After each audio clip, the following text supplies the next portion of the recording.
السلام عليكم، ازيكم حبايب قلب؟ عاملين ايه؟ يا رب دايما تكونوا بخير وصحة وراحة بال. يلا بينا نسمي بسم الله ونصلي على حبيبنا الرسول عليه افضل الصلاة والسلام. ونعمل بقى ايه شوية حاجات كده من اللي الولاد بيحبوها، تنفعنا في اللانش بوكس، تنفعنا للفطار معاهم، تنفع في يعني الصبح او بالليل وهم بيذاكروا. يلا بينا نسمي بسم الله ونصلي على حبيبنا الرسول عليه افضل الصلاة والسلام، ونبتدي باول وصفة. عندنا هنا نص كيلو من الدقيق، عايزة تعملي كيلو هتضعفي الكمية. عندنا نص كيلو دقيق، عليه معلقة خميرة، عليه معلقتين سكر كبار، نص معلقة ملح، معلقتين من الزيت. عايزة بقى تضيفي بيضة، عايزة تضيفي لبن للولاد، عايزة تضيفي زبادي، عندك لبن رايب، ممكن كل ده تعجني بيه. بس انا بجيب لك اسهل الوصفات للعجين. وهنبتدي بقى ايه نعجن العجينه بميه دافيه خالص كده، فتره ما تبقاش سخنه، عشان ايه الخميره تشتغل معانا او تتفاعل معانا. ونبتدي نلم العجينه بالشكل ده. انا عايزاها عجينه لينه وفي نفس الوقت يعني ايه بتلزق في الايد بس ما بتلزقش قوي، زي ما انتوا شايفينها كده. هنسيب بقى العجينة بتاعتنا كده، نغطي عليها ونحطها في مكان دافي ونسيبها لما تخمر. خمرت معانا العجينة بالشكل ده، طبعا بما اننا في الحر فبتخمر بسرعة، غير الايه غير الشتاء. ومن اسهل المعجنات اللي ممكن تعمليها لاولادك. هنبتدي بقى ايه، طبعا هنعمل عيش كايزر بمنتهى السهولة، سهل جدا جدا وبسيط، واسهل من كده مفيش. بصي، عايزة تعمليه بقى كرة كبيرة شوية، عايزة تعمليه كرة صغيرة، زي ما انت عايزة. هو ده بس، مجرد ان انا العجينه بتخمر ما هبطش العجينه ولا اي حاجه، بحب الخميره فيها عشان لما اخلصها اسويها على طول. وبسيب بقى مسافات ما بين كل، يعني كل كوره وكوره كده، او كل رغيف عيش والتاني لازم تسيبي مسافه عشان لسه هيخمر تاني. وما بيدخل الفرن الحجم بيزيد او بيتضاعف. معلش اعذروني بقى، في ايه دور برد كده فجاي شويه يعني. هنبتدي بقى ايه نكور كمية العيش بالشكل ده. نص كيلو الدقيق بيعمل لنا كمية حلوة، يعني لو عملت كيلو ما شاء الله هيعمل كمية كبيرة. وانا زي ما بقولك في كل فيديو، انا ما بحبش اكتر كمية العجين عشان اعمل العجين طازة اول باول. عايزة بقى تعمليه وتخلصيه مرة زي ما انت عايزة، او حسب العدد عندك. هنجيب عندنا بيضة ونبتدي نحط عليها شوية من الفلفل الاسود ومعلقة من الخل عشان ريحة زفارة البيض. وندهن الوش. ما عندكيش بيض، شوية لبن. ما عندكيش لبن، شوية ايه نسكافيه على شوية مية. ما فيش نسكافيه ومية، معلقة سكر على 3 معالق من المية، وتبتدي تدهن الوش. بعد كده، بعد ما دهناه بالبيض، بنجيب سمسم، نجيب حبة البركة، عايزاه سادة زي ما انت عايزة، الحاجة اللي انت بتحبيها بتعمليها. بصي، هو نص كيلو مطلع لي العدد ده. هنبتدي بقى ايه نحط على وشه السمسم، وفي الوقت ده نكون مولعين الفرن على درجة حرارة 200، ونحطه على الشبكة اللي في النص. وأول ما بيستوي بنخرجه على طول، ما بياخدش وقت طبعا، عايز نار عالية عشان يستوي بسرعة.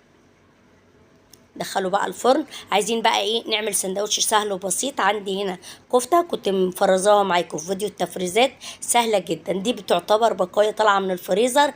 يعني ايه الطريقة عندكم في فيديو التفريزات؟ الكفتة والحاجات دي سهلة جدا جدا. يعني بنحط بقى حاجات للأطفال وللولاد، خضار، ممكن تحطي كوسة وتحطي فلفل وتحطي بطاطس وجزر، كل ده ما بيبانش في الكفتة خالص، وولادك هياكلوه. طبعا احنا عارفين ان الاطفال في حاجات كتير جدا من الخضار، يعني انا عندي احفادي ربنا يخليهم ما بياكلوش الخضار ده نهائي، اول ما يشوفوا الفلفل او الجزر او الحاجات دي ما بياكلوش اي حاجه من دي. فده حاجات تنفع للاطفال فعلا، يعني ايه ياكلوها وفي نفس الوقت تغذيهم. بصي الكفته لا، الخضار مش باين فيها. هنبتدي نجيب طاسه كده ونحمر الكميه اللي عندنا. وشوفوا انا وانا بحمرها كنت يعني طالعه من الفريزر على طول، ما سبتهاش ان هي تفك او حاجه، وعلى طول على التحمير زي ما انتم شايفين كده اتحمرت. والكميه ديت عايزه اقول لكم ان هي من ربع مفروم، زي ما انتم شايفين. بصوا كميه ما شاء الله توفر معاكي كتير، وفي نفس الوقت مغذيه ومفيده لاولادك جدا، يعني كمية مناسبة. تعالوا بقى بعد ما حمرناها والعيش بتاعنا استوى، شوفوا بقى العيش ما شاء الله طالع، يعني اوفر كتير كتير من اللي هتجيبيه من الافران. حاجة سهلة وبسيطة جوه البيت. ولو عملتي كل ما تعملي كمية بسيطة تبقى سهلة، عايزة تعملي كمية كبيرة وأول ما تطلع من الفرن وتبرد تحطيها في كيس وتحطيها في الايه في الفريزر، وتطلعيها قبل مروح الولاد أو قبل ما تحطيها في اللانش بوكس بنص ساعة ساعة تكون فكت معاكي. زي ما انتم شايفين ما شاء الله هشاشة العيش وهو لسه سخن اهوت، لسه ما بردش. هنسيبه بقى يبرد ثواني، وتعالوا بقى ايه نعمل السندوتشات مع بعض. بصوا بقى الرغيف ما شاء الله دوت من البيض اللزقه اللي في الصينيه، انما العيش ما شاء الله زي الفل. عيش كايزر في منتهى البساطه ومنتهى السهوله. وزي ما قلت لك لو انت عايزه تكبري الرغيف شويه، عايزه تصغريه حسب الحشو اللي انت هتحشي بيه. وطبعا كل ما يبقى صغير شويه الطفل لو خدها يعني ايه ممكن ياكل كمان شويه، واحد تاني ياكل اتنين مع عادي بقى عشان ما يهدرش فيه. بصي العيش بقى ما شاء الله سهل جدا ومكوناته بسيطه وسهل وهتعمليه في البيت. عايزه تضيفي له لبن بودره، عايزه تضيفي له لبن، عايزه تضيفي له زبادي، زي ما انت عايزه، بس ده معمول بميه ودقيق وخميره وسكر بس. السوا بتاعه زي ما انتوا شايفين كده. شايفين القلب بتاعه ما شاء الله، يعني ما فيش. بصوا بوريلك ان هو فاضي خالص. ابتديت بقى ايه افتح فيه عشان نعمله للايه للسندوتشات. يلا بينا بقى نجهز السندوتشات. عندنا طماطم، عندنا شويه جرجير، عندنا الكفته اللي احنا عملناها. عايزه تحطي كاتشب، عايزه تحطي مايونيز، اللي متوفر عندك اعملي بيه. زي ما انت شايفه كده شكل السندوتش، حتى اولادك لو ما بيحبوش الجرجير هياكلوا من الشكل بتاع السندوتش، هياكلوه ان شاء الله. طبعا انا عارفه ان الولاد بتوع الجيل دلوقتي الصغير يعني حاجات كتير من الخضار ما بياكلوهاش، بس ممكن الشكل يخلي الايه الولاد يعني ايه الابتكار في الاكل يخليهم بقى ايه يحبوه. ممكن بقى مش ما عندكيش كفته، ما عندكيش حاجه من دي، هتعملي سندوتش جبنه، هتعملي سندوتش بيض، هتعملي جبنه رومي، لانش اللي انت بقى ايه حابه ان انت تعمليه. وخلصنا بقى السندوتشات بالشكل ده. تحطيها في اللانش بوكس، عايزه تحمري له شويه بطاطس جنبها هيبقى في منتهى الجمال. انا عاملاه كده لاولادي طبعا عشان انا عديت اللانش بوكس ما عادش عندي ايه لانش بوكس، فاولادي بيعتبر جامعيين، فده بقى ايه اكل كان ليهم. وفي نفس الوقت قلتوا عشان تستفادوا من الفيديو، واللي يعجبه الفيديو ما ينساش يدعي لي دعوه حلوه ولايك حلو ان شاء الله. ادي بقى طبق البطاطس المتحمره وشويه المخلل. عندك بقى لانش بوكس هتحطي فيه الساندوتش وتحطي شويه بطاطس محمرين وتحطي قطعه الفاكهه للولد او للبنت، ويبقى سهل جدا وبسيط وساندوتش في منتهى الجمال. ومش لازم ان انت تحشيه كفته، احشيه بقى بالحشوه اللي انت عايزاها واللي اطفالك بيحبوها. خلصت كده معانا اول وصفة. تعالوا بقى نعمل الوصفة التانية، سهلة جدا جدا وهتعجبكم. يلا بينا نسمي بسم الله ونصلي على حبيبنا الرسول عليه افضل الصلاة والسلام. وتعالوا نعمل كيكاية مع بعض من 4 بيضات. عندنا 4 بيضات يكونوا بدرجة حرارة المطبخ، كل حاجة هنستخدمها تبقى بدرجة حرارة المطبخ، يعني ما يبقاش في حاجة ساقعة في التلاجة وتطلعيها تشتغلي بيها. وعندنا هنا كوبايتين من السكر، عايزه سكر اقل اعملي كوبايتين الا ربع، عايزه سكر كتير اعملي كوبايتين مليانين. وهنضيف هنا فانيليا، كيسين من الفانيليا. وعندنا هنا كوبايه لبن سايل برضو تكون بحراره المطبخ، ونبتدي نضربهم ضربا مبرحه. حطيت على فكره كوبايه زيت، يعني احنا حطينا كوبايه زيت، كوبايه لبن، 4 بيضات، كوبايتين من السكر والفانيليا، وضربناهم بقى ايه ضرب كويس كده. وهنجيب عندنا 3 كوبايات من الدقيق. اهم حاجه ان انت تنخلي الدقيق عشان تطلع معاكي الكيكه هشه كده يبقى جواها هوا. وحطينا معلقتين من البيكنج باودر او كيس بيكنج باودر كامل، شيف كيك او البيكنج باودر العادي اللي متوفر وموجود عندك. هنبتدي بقى ننخل الدقيق وبعد كده نحط عليه السوائل بتاعتنا. انا لما باجي احط الدقيق للكيكه ما بحطش الكميه كلها، يعني انا خدت مثلا عيار 4 كوبايات مش هحط ال4 كوبايات، هحط 3 كوبايات وابتدي بالكوبايه الرابعه اشوف هاخد منها قد ايه. فانا حطيت كده 3 كوبايات من الدقيق وابتدي احط الكوبايه الرابعه واشوف هحتاج منها ولا لا. بصراحة أنا مش فاكرة أنا حطيت هنا كوبايتين ولا 3، بس عامة هي بتاخد أكتر، يعني تقريبا 3 كوبايات ونص. ونبتدي بقى نقلب الدقيق. طبعا أنا بقلب بالراحة بس أنا مسرعة الفيديو، ما بيبقاش التقليب السريع ده، وبيبقى في اتجاه واحد. واهم حاجه ان الدقيق عندك ما يكتلش في الايه، في السوائل. زي ما انتوا شايفين بقى، عايزه اوريك القوام بتاع الايه، بتاع الكيكه. يبقى كده ما يبقاش تقيل، عشان لما هيبقى تقيل هتبقى الكيكه بتاعتك يابسه او جامده، او يعني ايه، ما تبقاش مهويه. زي ما انتوا شايفين كده. حطيت بقى 3/4 الكيكه كده بالشكل ده، ونسيب اخر ربع هنحط عليه معلقه كاكاو خام، بيبقى خاص للحلويات. ونبتدي نديله كده تقليبه، بس ندي ايه، نعملها كيك بالشوكولاته. لو انت عايزه تعمليها كلها بالشوكولاته تضيفي لها كاكاو من البدايه. بتبقى بقى ايه، كيكه فانيليا على كيكه شوكولاته، تبقى مشبحه شويه كده، بتبقى حلو. هنبتدي بقى ناخد الكيكه اللي بالشوكولاته نحطها على الكيكه اللي بالفانيليا، ونوزعها بالشكل ده. من الحاجات بقى ايه، اول ما الشتا يبتدي او الاطفال يدخلوا المدرسه نقول الكيكه، عشان بيحبوها. حطينا بقى ايه اللهم صل على النبي، حطينا كده كيكه الشوكولاته على كيكه الفانيليا. نبتدي نجيب خله او ظهر معلقه، ونبتدي نعمل كده من تحت لفوق لفه دائريه كده على طول، عشان ايه، نحاول نخليها تبقى ايه، مديه لونين في بعض بالشكل ده كده. نكون بقى ايه، مولعين الفرن عندنا على درجة حرارة من 160 ل 170، وما تبقاش عالية قوي، عشان لو النار بتاعت الفرن عالية قوي بتروح مخليه الكيكة واخدة لون بسرعة وما تستويش من جوه. نبتدي بقى ايه، اول حاجة على الهادي كده، يعني من 150 ل 160. وطبعا كل واحد بيبقى عارف ايه الفرن بتاعه، درجة الحرارة بتاعته تسوي ازاي. بعد كده بقى ايه، ما تقرب تستوي طبعا نختبرها بخله، نلاقي بقى الخله طلعت نظيفه، يبقى الكيكه بتاعتنا استوت. عندنا بقى الكيكه خرجت من الفرن بالشكل ده. ابتديت اعمل لها الداير بالسكينه عشان اعرف ايه، اطلعها او اقلبها.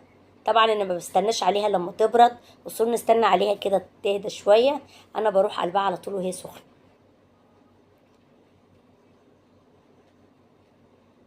ادي الكيكه بتاعتنا اهي، زي ما انتم شايفين ما شاء الله طالعه. بسم الله. دي انا بعمل على طول في القالب ده، لان القالب ده معروف عياره عندي، وكمنه موجود فما بعملش الا فيه. احلى حاجه القوالب الالومنيا في عمايل الكيك. بصوا هي سخنه ومطلعه دخانه ازاي. ادي الشكل بتاعها، بسيطه جدا، هشه جدا، في منتهى الجمال. اهي من جوه بقى اهي. نبتدي نقدمها مع بعض. ناخد قطعه كمان زي ما انتم شايفين. والله سخنه مولعه وطالعه زي ما انتم شايفين، لا بتتهري ولا بيجرالها اي حاجه. نقطعها بقى للولاد ده. وطبعا لما تبرد تغطي عليها وتحطيها بقى ايه، تحط لهم قطعه كده لو تبع اللانش بوكس، او تبع البيت بقى في العشاء، او بعد او للعشاء او للفطار وهو رايح المدرسه، في منتهى الجمال.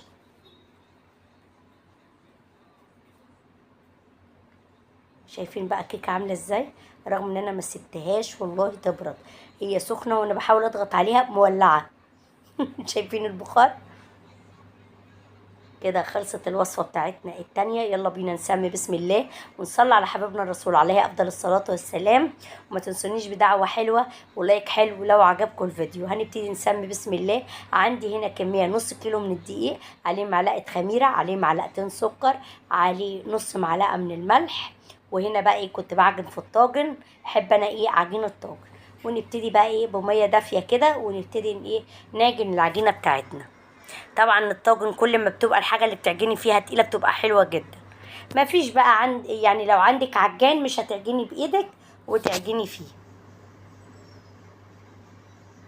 بالشكل ده كده. نعجنها بقى لغايه ما نوصل للقوام المظبوط. طبعا ما اقدرش اقول لك كميه الميه ايه، لان كل نوع دقيق بيختلف في شربه للسوائل، فدي بتختلف من نوع دقيق لنوع دقيق.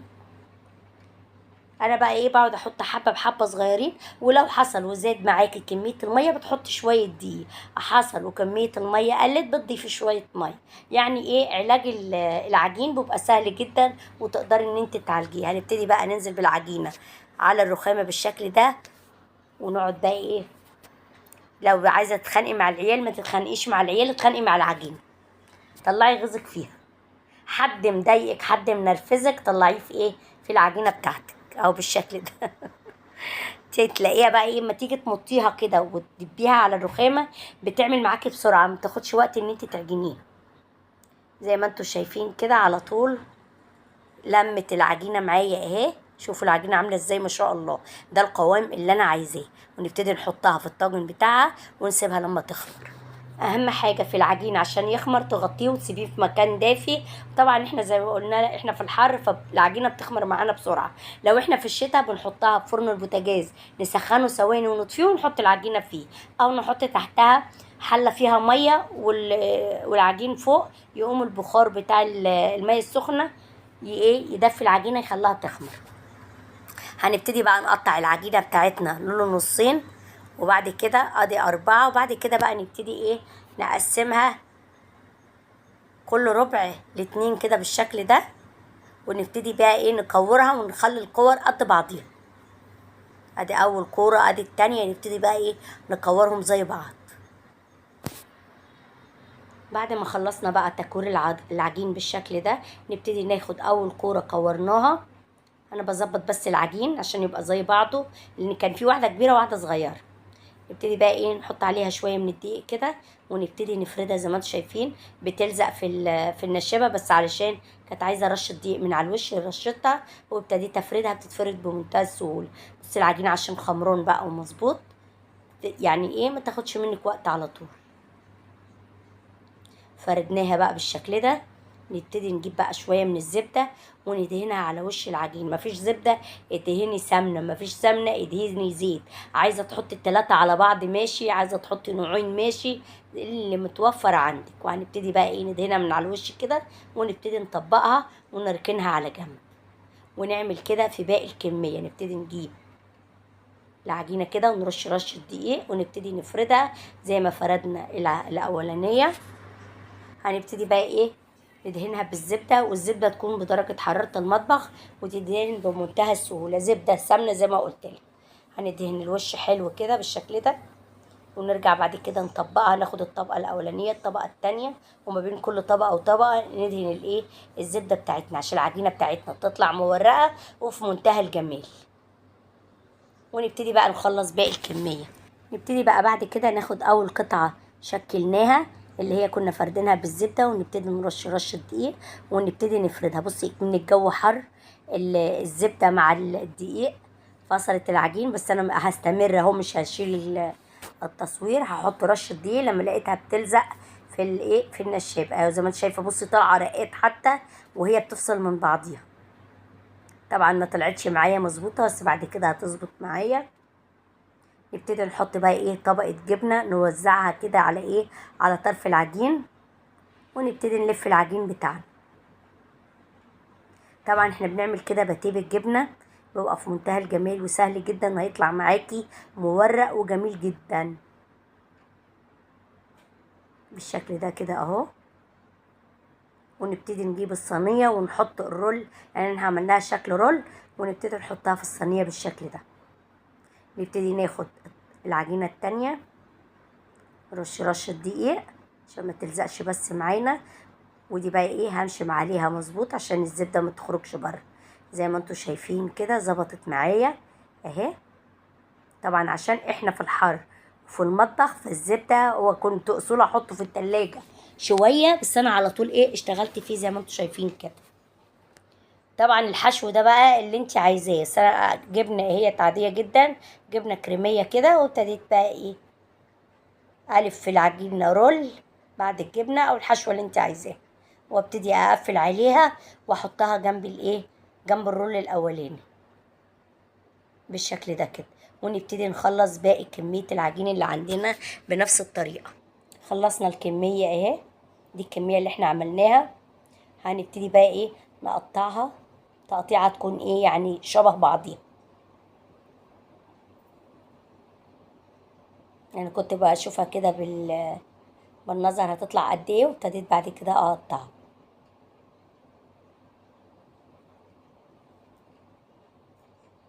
دي بتبقى من الحاجات السريعة جدا جدا ومن اسهل المعجنات اللي ممكن تعمليها. يعني انت كده خلصتي.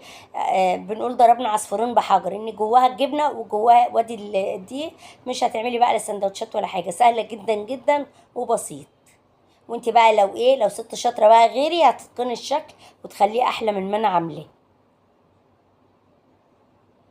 بالشكل ده كده. عندنا هنا بقى بيضه برضو حط عليها شويه فلفل اسود وشويه خل. وعلى فكره الكميه اللي تفيض معاكي من البيضه بتغطي عليها او تحطيها في كيس وتحطيها وتربطي عليه وتحطيها في الفريزر، ووقت استخدام تاني بتطلعيها. يعني الكميه اللي انا حطاها في الكوبايه دي كانت محطوطه في الفريزر بنفس الكوبايه بكل حاجه، مغطيه عليها وحطها في الفريزر. وكنت بصراحه اول مره اجربها، مش هقولك ان انا شاطره على طول، انا جربتها ولقيت لما بيطلع البيض بيطلع زي ما هو وريحته ما فيها اي حاجه. هنبتدي هنا عندنا بقى نعمل شويه نسكافيه كده عشان يبقى جنب الباتيه.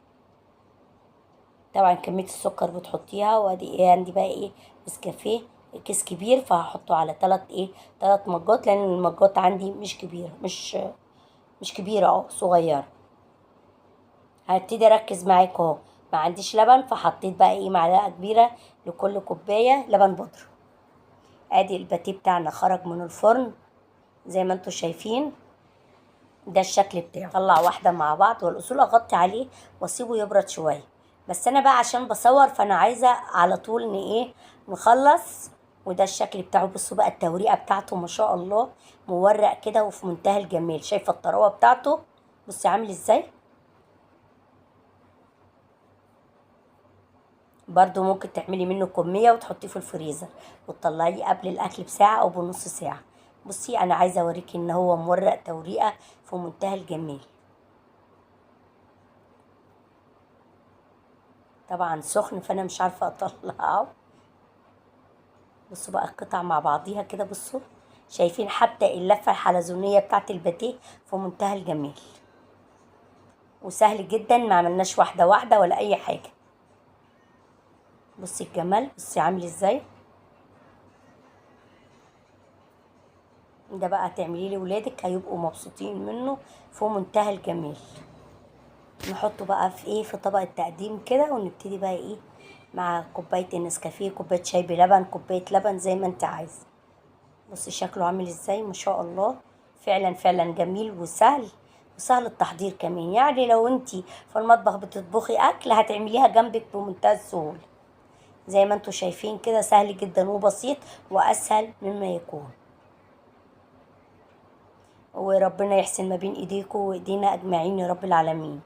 يلا بينا نسمي بسم الله ونصلي على حبيبنا الرسول عليه افضل الصلاه والسلام. عايزه اقول لك من ضمن اكلات الولاد اللي ممكن يحبوها، عندك حته فرخه محدش راضي ياكلها بايته وقاعده في التلاجة، وده ربع مش كامل، ده قطعه من الورك زي ما انتم شايفين كده. هنبتدي نقطعها بالمقص لقطع صغيره. يعني ده بايت وقاعد في التلاجة وناشف وحالته صعبه. تعالي بقى هنعمل منه فكره هتخلي الولاد ياكلوه في منتهى السهوله. يلا بينا نسمي بسم الله كده ونصلي على حبيبنا الرسول عليه افضل الصلاه والسلام. وان عجبك الفيديو متنسينيش بدعوه حلوه ولايك حلو من ايديك. عندنا هنا بقى 3 بيضات او الكميه اللي انت عايزاها. هنحط عليها شويه ملح، نص معلقه من الفلفل الاسود، ونبتدي بالشوكه كده نضربهم مع بعض.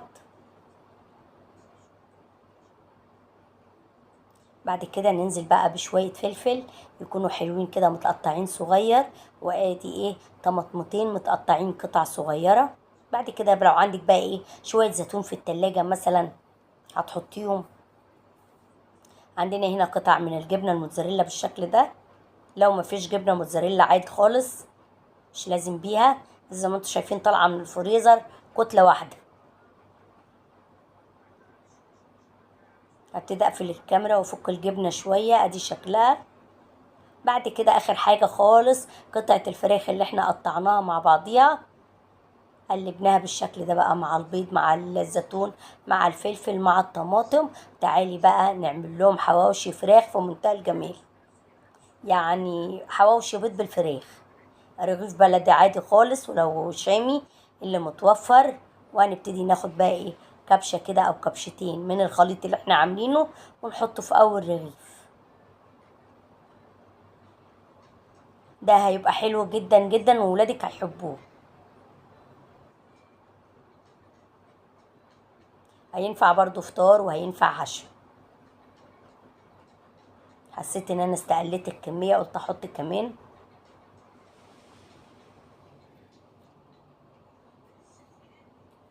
نحط بقى ايه شويه زيت من على الوش كده، ونبتدي ندهن الرغيف من عندنا من تحت وفوق زي ما بتدهني الرغيف الحواوشي بالشكل ده كده.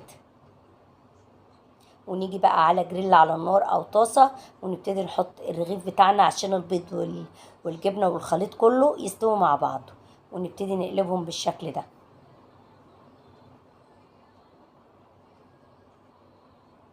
نقعد بقى ايه نقلبهم من ناحيه دي شويه من ناحيه دي شويه عشان البيض يستوي من جوه.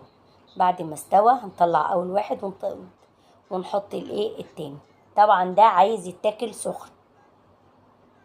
وده اول رغيف خرج، وده الشكل بتاعه من جوه. ونبتدي نقسمه بالمقص، والولاد هيحبوه. وفيه خضار، وممكن تضيفي شويه جزر، ممكن تضيفي الخضار اللي انت عايزاه.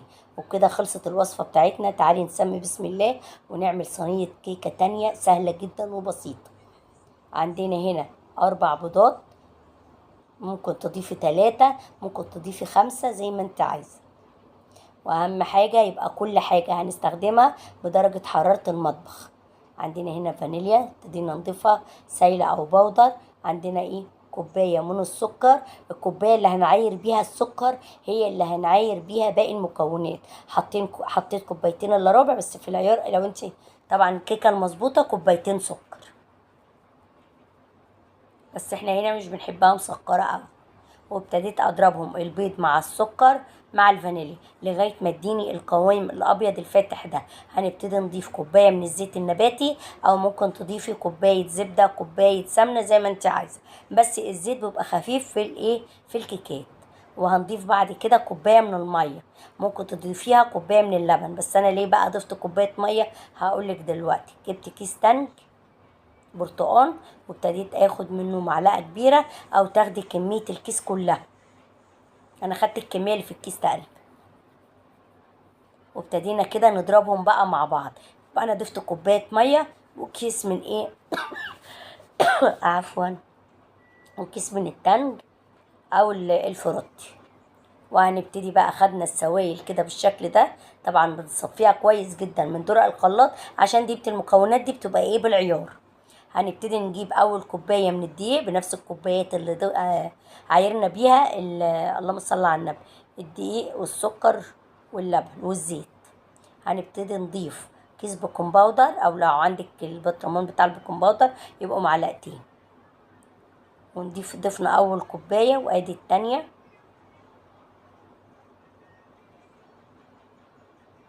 ببتدي اقلبها عشان ايه الدقيق ما يكتلش فيها. بقى دي كيكه برتقان بتبقى في منتهى الجمال، والولاد بيحبوها. من الحاجات اللي تخليهم بقى وهم بيذاكروا كده تبقى مغذيه ليهم. نبتدي بقى نضيف 3 كوبايه او ربع كوبايه بالراحه لغايه ما نوصل للقوام المظبوط. بصي اللون بتاع الكيكه عامل ازاي، اصفر كهرمان، لون البرتقان مش لون الكهرمان. ده بقى وصلنا للقوام المظبوط. نبتدي بعد كده نجيب القالب بتاعنا او الصينيه، نكون دهنينها طبقه زيت وبعد كده طبقه من الدقيق. وده الشكل بتاعها. في الوقت ده نكون مشغلين الفرن على درجة حرارة ما بين 150 160، او درجة الحرارة الوسط في اي فرن. ونحطها ما نحطهاش على النار العالية زي ما قلتلك. ده من عوامل نجاح الكيك.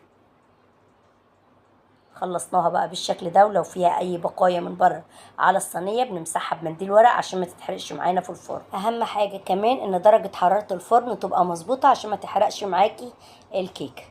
هنبتدي بعد كده يعني ما دخلت الفرن وخرجت ده الشكل بتاعها، سيبناها تبرد شويه وابتدينا نقلبها. دي بقى كيكه برتقان في منتهى الجمال. بصوا كيكه طالعه عامله ازاي ما شاء الله، بجد في منتهى الجمال.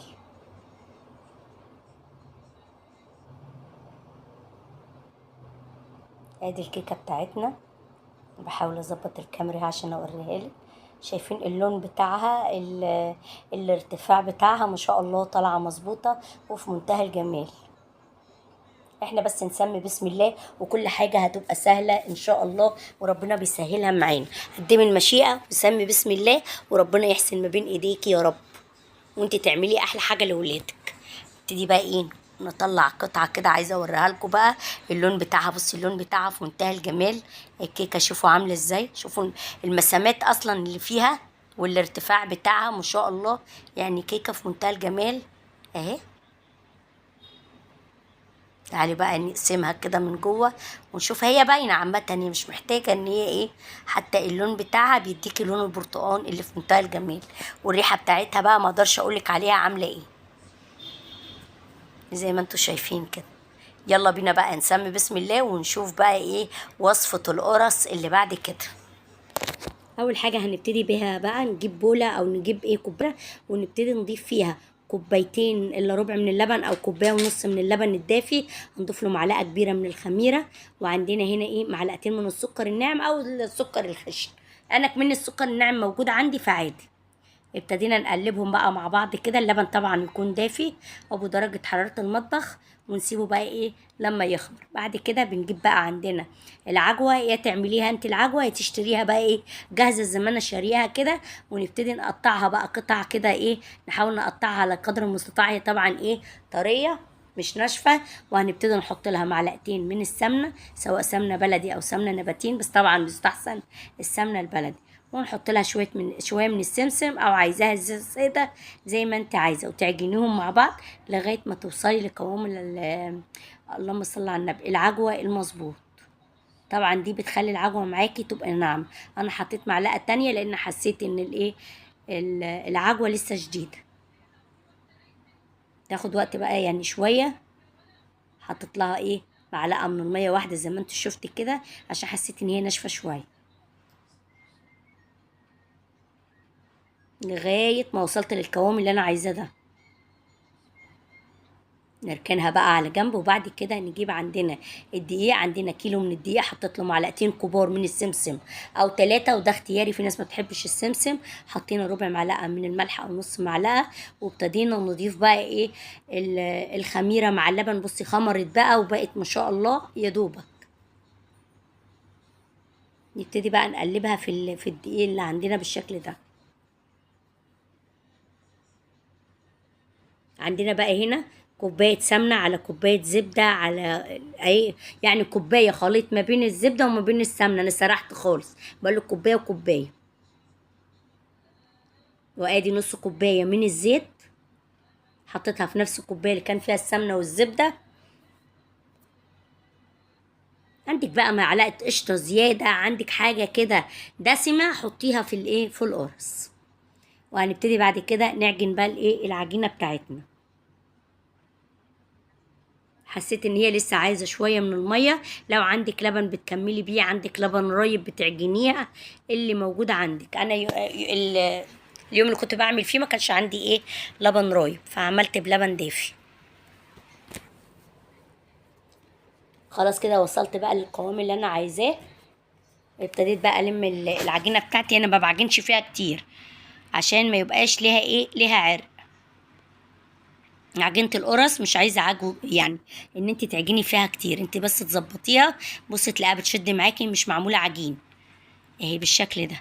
تحسي بقى ان هي ما شاء الله ملبن معاكي كده. عجينة القرص اللي بتبقى عايزاها ناعمة تبقى ايه، كل ما تزودي لها دسم كل ما تاخدي قرصة حلو.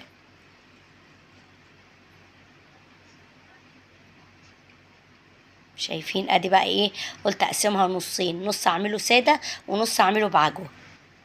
وابتديت بالشكل ده اللي هنعمله سادة.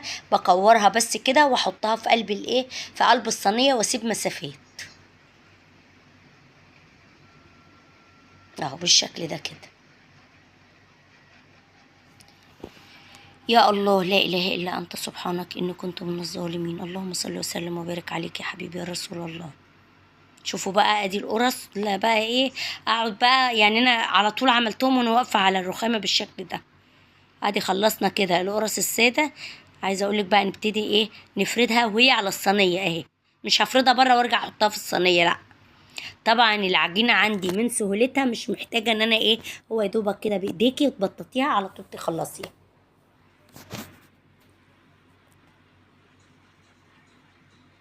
امي بقى ربنا يديها الصحه كانت بتعملها لنا، وجدتي بقى كانت ما تجيلنا زياره تجيب لنا القرص دي بقى ايه من المنصوره. كانت قرص لا يعلى عليها، كانت بتتعمل في الفرن البلدي اللي هو بقى كان بقش وبتاع، كان بيبقى ليها ريحه في منتهى الجمال. جت والدتي بقى جال لي ايه الفران اللي هي بانبوبه، كانت تعملها لنا فيها. انما دلوقتي بقى احنا بنعملها في فرن البوتاجاز، اسرع من كده مفيش. كانوا زمان بقى يجيبوا الطبليه ويقعدوا بقى ايه يعملوا كميه كبيره، احنا بنعمل الكيلو ونقعد نقول مين اللي هياكله. فانت هتعملي بقى ايه؟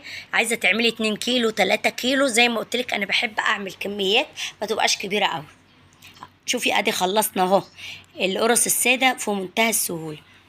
نيجي بقى دي القرص اللي احنا كنا عاملينها اللي هي الساده، هسيبها زي ما هي ايه، افردها ما بين ايديا واخد دايره اللهم صل على النبي، اخد كوره من العجوه وابتدي ابططها واحطها في القرص عشان تبقى مفروده في القرصه كلها، وافرد عليها بالشكل ده. ودي بتبقى برضو من القرص السهله جدا، عشان في بيحبها ساده وفي بيحبها بالعجوه.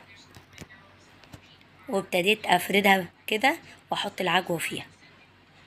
يعني ناخد بقى دايره العجوه بالشكل ده. ممكن بقى تعملي انا طبعا ايه ما عملتش العجوه من البدايه، فانا باخدها وقت التقطيع وهخلص على طول. هتاخد معاكي وقت، تعملي بقى العجوه الاول وخلصيها يعني قطع، وبعدين حطيها في العجين ونخلص الكمية. وطبعا الفرن بيبقى على درجة حرارة ما بين 180 200. دخلنا فيها السادة، وبعد كده هندخل اللي بالعجوة. عملت شرط بسيطة كده للي بالعجوة عشان تتعرف عن الايه عن القرص السادة. ودي من الحاجات اللي الولاد يحبوها وهم بيذاكروا مع كوبايه شاي. طبعا اللانش بوكس اللي طالع الايام دي خلاص ما عادش فيه غنى عنه، فكل حاجه. ولو الولاد كبروا كده زي حالتنا بيروحوا الكلية بياخدوها برضو، بياخدوا قرصتين لو بياخدوا لانش بوكس او بيشتغلوا بياخدوا الحاجات دي معاها، بتبقى مفيدة جدا وحلوة جدا والله للفطار او للعشاء زي ما انتم شايفين كده. ادي بقى القرص بتاعتنا لما خرجت من الفرن، دي القرص السادة ودي القرص اللي بعجوة. تبص السوا من بره ومن جوه في منتهى الجمال. دي القرص بتاعتنا اسهل من كده مفيش. اهي ده الشكل بتاعها. نبتدي بقى نحطها في الطبق ونحط السادة في جنب واللي بعجوة بكامل. وكده خلصت القرص بتاعتنا. تعالوا نسمي بسم الله ونشوف الوصفة اللي بعد كده. اللهم صل وسلم وبارك عليك يا حبيبي يا رسول الله. عندنا بقى نص كيلو من الدقيق، عليه ذرة ملح، عليه معلقة خميرة، عليه معلقتين كبار من السكر، حطيت هنا معلقتين ونص. وعندنا هنا معلقتين كبار من اللبن البودرة، موجود ماشي مش موجود خلاص بتستغني عنه. عندنا هنا بضاية، وهنحط رشة فانيليا على البيضة. وعندنا هنا ايه اللهم صل على النبي نص كوباية من الزبدة. وعندنا كوباية لبن دافية للعجن، والزبدة تكون بدرجة حرارة المطبخ. ونبتدي نعجن بقى ايه الدقيق ده كله كده معانا بالزبدة بالبيضة بالبودر. عايزين نوصل لقوام كده يكون مظبوط معانا.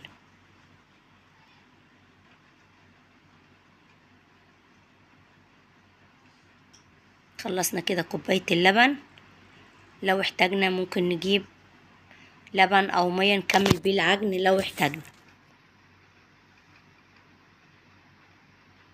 ابتدينا بقى نلم العجينة بتاعتنا. طبعا كل دقيق بيختلف عن التاني للشرب في السوائل. بص الطاجن بقى بيبقى حلو معايا، بيبقى تقيل كده على الرخامة وبعرف اعجن فيه. ابتدينا ننزل بقى بالعجينة. طبعا ده احلى دوناتس ممكن تعمليه. ادي بقى ايه العجينة بتاعتنا بالشكل ده. نبتدي نعجنها.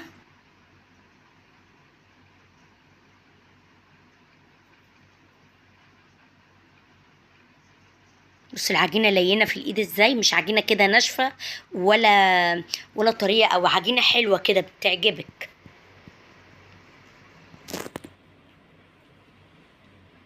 عجنتها كويس جدا، ولو عندك عجان هيسهل عليكي. ادي العجينة لمتها ايه، واحطها في مكان دافي واسيبها ايه لغاية لما تخمر. خمرت معانا العجينة بالشكل ده، نبتدي نطلعها اهي.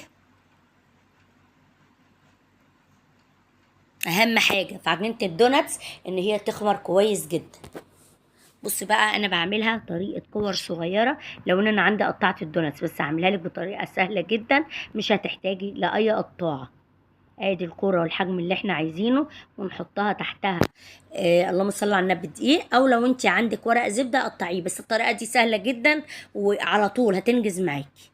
مش تقعدي بقى تحطي ورقه الزبده وتحطيها في الزيت وبعد كده تطلعيها، لا خالص. كورنا الكميه بقى اللي عندنا، طبعا نص كيلو بيعمل كميه من الدوناتس حلوه قوي. بعد ما خلصنا بقى تكوير الدوناتس بالشكل ده، بص عمل لي قد ايه، نص كيلو عمل كميه حلوه قوي. نبتدي من النص كده بصابعنا نعمل لها فتحه كده ونلفها ما بين ايدينا، وهي اهي خمرانه وما شاء الله زي الفل اهي. سهله جدا وبسيطه، من غير ما تعملي قطاعه ومن غير ما تعملي حاجه. والله يا ولاد انا عندي القطاعه الصغيره والكبيره، بس بعملها كده ما بتاخدش معايا وقت. انما ان انا افرد على الرخامه بقى واقعد اقطع واقعد اخد البقايا تاني واقعد اعجنها تاني، لا دي بتخلص معايا على طول. بالشكل ده كده بخلص الكميه كلها اهي، وايدك تبقى خفيفه على طول هتخلصي ده ورا ده. نسيب بقى الدوناتس بتاعنا يخمر شويه زي ما انتم شايفين كده لغايه الارتفاع بتاعه ما يتضاعف، ونبتدي بقى ايه، تعالوا نحمره مع بعض. هنبتدي نجيب طاسه نحط فيها كميه من الزيت، ونبتدي نخلي الزيت بتاعنا يسخن سخونيه مظبوطه زي ما انتم شايفين كده، ينزل يعمل الصوت اللي انتم شايفينه ده او الشكل اللي انتم شايفينه، ونبتدي نرص الدوناتس بتاعنا بالشكل ده اول دور. طبعا هو ما بيطولش على النار، وفي نفس الوقت تخلي بالك عشان يستوي من جوه. وهنبتدي نقلبه بالشكل ده كده. انا كنت اول دور طولت عليه كنت بعمل حاجة، فاحنا هنظبطه بعد كده. ده اول دور كده تقريبا بياخد دقيقة او دقيقة على النار، وده الشكل بتاعه اهو. ونبتدي نحط الدور التاني، طبعا ما بيطولش على النار، على طول بيخلص معاكي. بصي اول دور طالع ما شاء الله زي الفل، وادي الدور التاني. وتنفضيه من الدقيق بالراحة عشان الزيت عندك ما يتمليش بالدقيق. نص الطاسة بتاخد كمية ما شاء الله حلوة، فبتنجز معايا بسرعة. تحميره بيبقى سهل وبيبقى ابسط من كده مفيش. تقلبيه على الناحية التانية وبكده خلص التحمير الدونس. واهم حاجة زي ما قلتلك يبقى مستوي من جوه. بعد ما خلصنا بقى تحمير الكمية كلها، ده النص كيلو، ده الكمية بتاعت النص كيلو. في واحدة تاني كده تاكلوا ايه يعني دلوقتي لازم ندوقه. ده الشكل الدوناتس بتاعنا. بصي بقى عايزة اوريهولك من جوه، شوفي الخمر بتاعه، العجينة هشة ازاي. بصي يعني ما شاء الله في منتهى الجمال.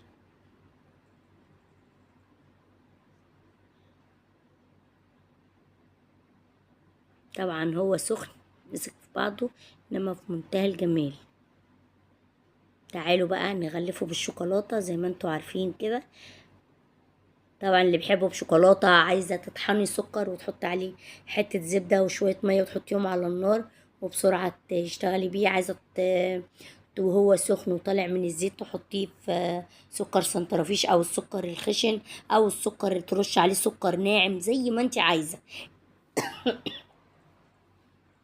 اسفه. وعايزه بقى ايه تحطيه في شوكولاته، تشكليه بقى زي ما انت عايزه. ده اسهل تشكيله عندي، بيبقى سريع وبيبقى على طول. بتجيبي له بقى شوكولاته بالحليب، بتخلي الطعم بتاعه في منتهى الجمال.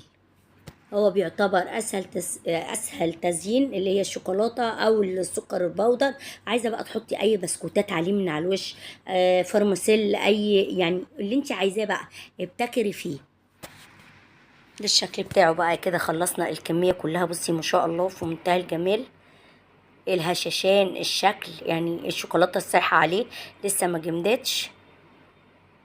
بالنسبة ان احنا في الحر ما بتربطش بسرعة. بصي من جوه عامل ازاي، يعني انا ما شاء الله كلت واحدة وانا واقفة جميل بجد. واسفه بقى ايه لمنظر الشوكولاته السايحه، بس لازم اوريهولك. يا رب الفيديو بتاع النهارده يعجبكم، واسيبكم في رعايه الله وامنه، والسلام عليكم ورحمه الله وبركاته. مع الف سلامه حبايب قلبي.